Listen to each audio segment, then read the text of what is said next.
فرحين بما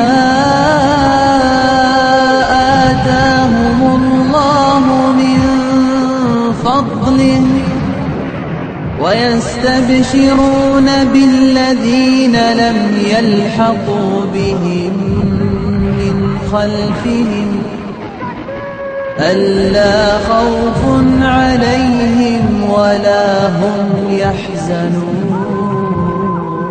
إن الله لا يحب من كان مختالا فخورا. நிச்சயமாக அல்லாஹு தஆலா பெருமை அடித்து கர்வம் கொள்வோரை நேசிக்க மாட்டார். ஒழுங்குகளையும் ஒரு சமுதாயத்தில் வாழுகிற போது எப்படி வாழ வேண்டும் என்ற ஒழுங்குகளையும் அதற்கு முதல் தௌஹீதையும் வலியுறுத்தி அல்லாஹு தஆலா ஷிர்க்கிலிருந்து நம்மை பாதுகாத்துக் கொள்ள வேண்டும் என்று எச்சரிக்கை செய்த அல்லாஹு தஆலா இறுதியாக என்ன முடிக்கிறான்? பெருமை அடித்து கர்வம் கொள்ளக்கூடிய மக்களை அல்லாஹ் நேசிக்க மாட்டான். உண்மையிலே அல்லாஹுடைய நேசம் என்பது மிக முக்கியமானதாகும். அல்லாஹுடைய நேசம் கிடைக்கல என்றால் அடுத்தது என்னது? அல்லாஹுடைய லஅனத், அல்லாஹுடைய கோபம். அல்லாஹுடைய நேசத்தை பெறுவது என்பது ஒரு முஸ்லிமுடைய அடிப்படை லட்சியமாக மாற வேண்டும். அதனால ரசூலுல்லாஹி அலைஹி வஸல்லம் அவர்கள் அல்லாஹ்விடத்தில் துஆ கேட்பார்கள், அல்லாஹும்ம இன்னி அஸ்அலுக ஹுப்பக் வ ஹுப்ப மன் யுஹிப்புக் வ ஹுப்ப அமலின் யுகர்ரிபு இலா ஹுப்பிக். யா அல்லாஹ், உன்னுடைய நேசத்தை கேட்கிறேன், உன்னை நேசிக்கக்கூடிய மக்களுடைய நேசத்தை கேட்கிறேன். எந்த அமல்களை செய்தால் உன்னுடைய நேசம் கிடைக்குமோ அந்த அமல்களை நேசிக்கக்கூடிய மனதை உன்னிடம் கேட்கிறேன் என்று அல்லாஹ்விடத்தில் துஆ செய்வார்கள். அல்லாஹுடைய நேசம் என்பது பேசிக்கானது. அல்லாஹுடைய நேசம் இல்லாமல் போய்விட்டால் அல்லாஹுடைய கோபம்தான், அல்லாஹுடைய வெறுப்பு தான் அவருக்கு கிடைக்கும். அல்லாஹு தஆலா இங்கே என்ன சொல்கிறான் என்றால், பெருமை அடித்து கர்வம் கொள்ளக்கூடிய மக்களை அல்லாஹ் நேசிக்க மாட்டான். இப்போ பெருமை அடித்து கர்வம் கொள்ளக்கூடியவர்கள் யார்? அடுத்ததாக 37வது வசனத்தில் அல்லாஹ் சொல்றான், அல்லதீன யப்ஹலூன். இந்த பெருமை கர்வம் என்று சொன்னால் அவர்கள் கஞ்சத்தனம் கொள்வார்கள். பெருமையும் கர்வமும் உள்ளவர்களிடம் இருக்கிற ஒரு பண்பென்ன? கஞ்சத்தனம். அவர்கள் பெருமையும் கர்வமும் இருக்கிற காரணத்தினால் மற்றவர்களுக்கு அவர்கள் கொடுக்க மாட்டார்கள். அவர்கள் அல்லாஹு தஆலா கொடுக்கக்கூடிய நிஅமத்துகளை, அருட்கொடைகளை எல்லாம் அவர்களே சுருட்டி வைத்துக் கொள்ள விரும்புவார்கள். ஜக்காத்து கொடுக்க மாட்டார்கள், சதக்கா கொடுக்க மாட்டார்கள். ஜக்காத்து கொடுக்காமல், சதக்கா கொடுக்காமல், ஏழைகளுக்கு உதவி செய்யாமல், இன உறவுகளை பேணுவதற்காக செலவு செய்யாமல் யாரெல்லாம் இருக்கிறார்களோ அவர்களிடத்தில் பெருமையும் கர்வமும் இருக்கிறார். அது மட்டுமல்ல, வயமுரூன அன்னாஸ பில் புஹ்ல். இந்த பெருமையும் கர்வமும் உள்ளவர்களுடைய இன்னும் ஒரு பண்பு என்ன? கஞ்சத்தனத்தை மற்றவர்களுக்கு ஏவுவார். எப்போ பாருங்க, இப்படி அள்ளி அள்ளி கொடுத்தீங்கன்னா, ஒரு சகோதரர் வந்து ஒரு நல்ல விஷயத்துக்கு கேட்கும்போது நான் ஒரு 10 லட்சம் தாரேன்னு சொல்லுவார், நான் ஒரு 1 லட்சம் தாரேன்னு சொல்லுவார், நான் ஒரு 10,000 ரூபா தாரேன்னு சொல்லுவார். இவர் போய் அவனை சந்திச்சு இப்படி கொடுத்தீங்கன்னா உங்களுக்கு பொம்பளை பிள்ளைக்கு குழந்தைகள் இருக்கிறார்கள், இப்படியே அவங்களுக்கு சொல்லி சொல்லி அவர்களும் தர்மம் செய்ய மாட்டார்கள், அவர்களும் செலவு செய்ய மாட்டார்கள், மற்றவர்களையும் செலவு செய்ய விட மாட்டார்கள். இந்த மற்றவர்களை கஞ்சத்தனத்தை கொண்டு தூண்டக்கூடியவர்கள் பெருமையோடு கர்வம் கொண்டு இருக்கக்கூடியவர்கள். மேலும் அல்லாஹு தஆலா சொல்கிறான், வயக்துமூன மா ஆதாஹுமுல்லாஹு மின் ஃபத்லி. கஞ்சத்தனம் இருக்கும், கஞ்சத்தனத்தை ஏவுவார்கள், அல்லாஹ் கொடுத்த அருட்கொடைகளை மறைப்பார்கள், காட்ட மாட்டாங்க. அல்லாஹு தஆலா கொடுத்த அருள் எப்போ பாருங்க, அங்கே லோன் இருக்கு, எஞ்சது இருக்கு, அங்கே என்கேஜ்மெண்ட் இருக்கு. இப்போ சும்மா போய் நம்ம கேட்டோம், உண்மையிலேயே அவர் வீடு கட்டிட்டு இருப்பார் எத்தனையோ கோடிக்கு, ரைட்? ஒரு பள்ளிவாசலுக்கு போய் கேட்டால் 1 மில்லியன் சொல்லுவார். அவர் பேசக்குள்ள நான் வாங்கின கார் கடனுக்கு வாங்கியிருக்கிறேன், ஃபினான்ஸில் கார் எடுத்திருக்கேன், அந்த வீடு மோகேஜ் பண்ணி, இப்படியே வந்து அல்லாஹு தஆலா கொடுத்திருக்கிற அருட்கொடைகளை மறைக்கக்கூடியவராக இருப்பார். வஅதத்னா லில் காஃபிரீன அஸாபன் முஹீனா. இந்த செய்தியை சொல்லிட்டு அல்லாஹ் சொல்கிறான், காஃபிர்களுக்கு நாம் இழிவு தரக்கூடிய வேதனையை தயார் செய்து வைத்திருக்கிறோம். காஃபிர்களுக்கு இழிவு தரக்கூடிய வேதனையை நாம் தயார் செய்து வைத்திருக்கிறோம் என்று அல்லாஹு தஆலா சொல்றான். இந்த இடத்துல காஃபிர் என்பதை பயன்படுத்துகிறான். இதனால தஃப்சீர் ஆசிரியர் என்ன சொல்றாங்க என்றால், ஒரு முஸ்லிம் அல்லாமல் இருந்து கொண்டபடி இருந்தால், பெருமையும் கர்வமும் கொண்டவராக இருந்தால் அவர் கஞ்சத்தனம் காப்பார், அதே போல கஞ்சத்தனத்தை ஏவுவார், அல்லாஹ்வுடைய அருட்கொடைகளை காட்டிக்கொள்ள மாட்டார். இப்படியான காஃபிருக்கு இழிவு தரும் வேதனை இருக்கிறது. அல்லது இந்த இடத்துல காஃபிர் என்பதை எப்படி புரிய வேண்டும்? குஃப்ருன் நிஅமா, அல்லாஹ் தந்த நிஅமத்துகளை நிராகரிப்பது. அல்லாஹ் தந்த நிஅமத்துகளை நிராகரிப்பது என்னது? குஃபுர். ஆனால் அது குஃப்ருன் அஸ்கர், சிறிய குஃப்ராகும். ஒரு முஸ்லிம் இடத்தில் இது வரும். இந்த குஃப்ரில் 2 வகை இருக்கு, குஃபுர் அக்பர், குஃபுர் அஸ்கர் என்று, அல்லது குஃபுர் அக்பர், குஃபுர் தூன குஃபுர், பெரிய குஃபுர் சிறிய குஃபுர் என்று. பெரிய குஃபுர் என்பது இஸ்லாத்திலே இல்லாத நிலை. முஸ்லிமாக இருக்கிற ஒரு இடத்தில் இந்த குஃபுர் வரும். அதனால ரசூலுல்லாஹி அலைஹி வஸல்லம் அவர்கள் அந்த பெண்களுக்கு பெருநாள் தினத்தில் போய் சதகாட்சியை சொல்லிட்டு என்ன சொன்னார்கள்? நான் அதிகமாக பெண்களை நரகத்தில் பார்த்தேன்.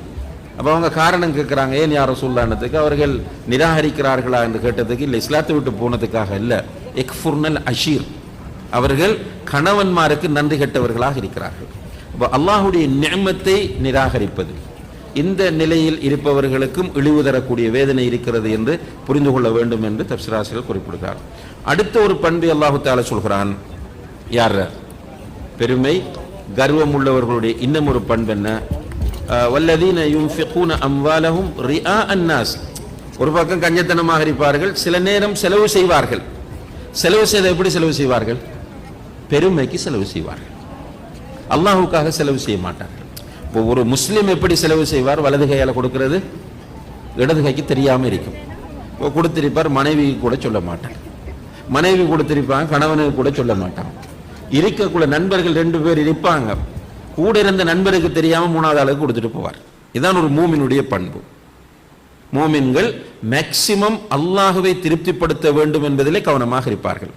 ஆனால் அல்லாஹு தஆலா இந்த பெருமை பிடித்தவர்களை பற்றி சொல்லும் போது அவர்கள் கஞ்சத்தனமாக இருப்பார்கள், கஞ்சத்தனத்தை ஏவுவார்கள், சில நேரம் அவர்கள் செலவும் செய்வார்கள். என்ன நம்மகிட்ட கேள்வி வரும், அப்படி இல்லை நிறைய பேர் செலவு செய்யறதையும் பார்க்கிறோம். ஆனால் செலவு செய்தால் எதற்காக செலவு செய்வார்கள்?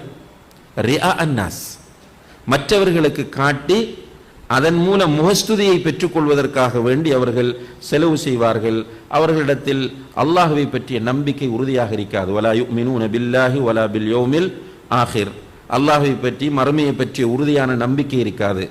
அல்லாஹை பற்றி மறுமையை பற்றிய உறுதியான நம்பிக்கை இருந்தால் அவர்களிடம் பெருமை வராது, அவர்களிடம் கர்வம் வராது, அவர்கள் பணிவுள்ளவர்களாக இருப்பார்கள். இமாம் இப்னுல் கைம் அல் ஜௌசியா ரஹ்மத்துல்லாஹி அவர்கள் சொன்ன அந்த வார்த்தை என்னது? ஒரு முஃமின் ஒரு நெற்கதிரை போன்றவர். குடலை பருவத்தில் நெற்கதிர் என்ன செய்யும்? நிமிர்ந்து நிற்கும். ஆனால் நெல்மணிகள் பெருக்க பெருக்க பணியும். அதே போலதான் ஈமான் அதிகரிக்க அதிகரிக்க அவனிடத்தில் பணிவு வரும். ஈமான் குறைந்த நிலையில் இருக்கும் போது அல்லது ஈமான் இல்லாத நிலையில் இருக்கும் போது அவனிடத்தில் பெருமையும் கர்வமும் வரும். அல்லாஹு தஆலா கடைசியாக சொன்னான், இந்த 38வது வசனத்தில் வமன் யகுனி ஷைத்தானு லஹு கரீனன் ஃபஸஅ கரீனா. இப்படி பெருமையோடு இருக்கிறது. பெருமை யாருடைய பண்பு? ஷைத்தானுடைய பண்பு.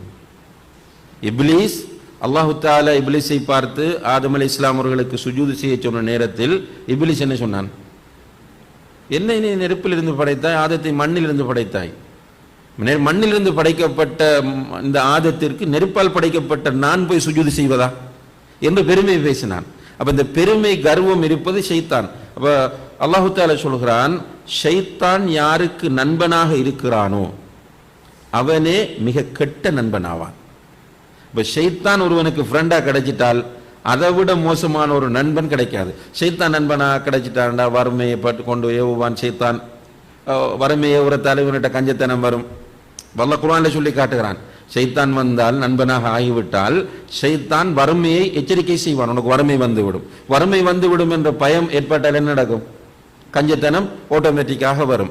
அதே போல இந்த ஷைத்தான் நன்மையை செய்வதற்கு தடையாக அமைவான், பாவங்களின் பக்கம் மக்களை தூண்டக்கூடியவனாக இருப்பான். இந்த ஷைத்தானுடைய வழியில் பயணிக்கிறவன் மிக ஆபத்தான வழியில் பயணிக்கிறான். அதனால தான் அல்லாஹு தஆலா அல் குர்ஆன்ல சொல்றான், ஷைத்தான் உங்களுக்கு தெளிவான எதிரி, ஃபத்தஹிதுஹு அதுவா, அவனை நீங்கள் எதிரியாகவே பாருங்கள், அவனை நண்பனாக ஆக்கிக் கொள்ளாதீர்கள். ஏனென்றால் அவன் உங்களுடைய நண்பனாக வந்துவிட்டால் அவன்தான் ஆக கெட்ட நண்பன் என்பதை அல்லாஹ் இங்கே சொல்கிறான். இறுதியாக அல்லாஹு தஆலா கேட்கிறான், வமாதா அலைஹிம் லவ் ஆமனு பில்லாஹி வல் யௌமில் ஆகிர் வ அன்ஃபகு மிம்மா ரஸகஹுமுல்லாஹ். இந்த பெருமை பிடித்து கர்வம் கொண்டு அலைகிற மக்கள் அல்லாஹ்வையும் மறுமை நாளையும் ஈமான் கொண்டு அல்லாஹ் அவர்களுக்கு கொடுத்ததிலிருந்து செலவு செய்தால் என்ன ஏற்படும்? அவர்களுக்கு என்ன நஷ்டம்? இதனால் அவர்களுக்கு என்ன பாதிப்பு ஏற்பட போகிறது என்று அல்லாஹ் கேட்கிறான். பெருமை பிடித்து அலைகிறார்கள், வறுமையை கொண்டு ஏவுகிறார்கள், கஞ்சத்தனத்தை கொண்டு ஏவுகிறார்கள், கஞ்சத்தனத்தோடு இருக்கிறார்கள். இவர்கள் அல்லாஹ் கொடுத்த நியமத்துகளை காட்டுவதில்லை, அல்லாஹு தஆலா கொடுத்த நியமத்துகளை மறைக்கிறார்கள்.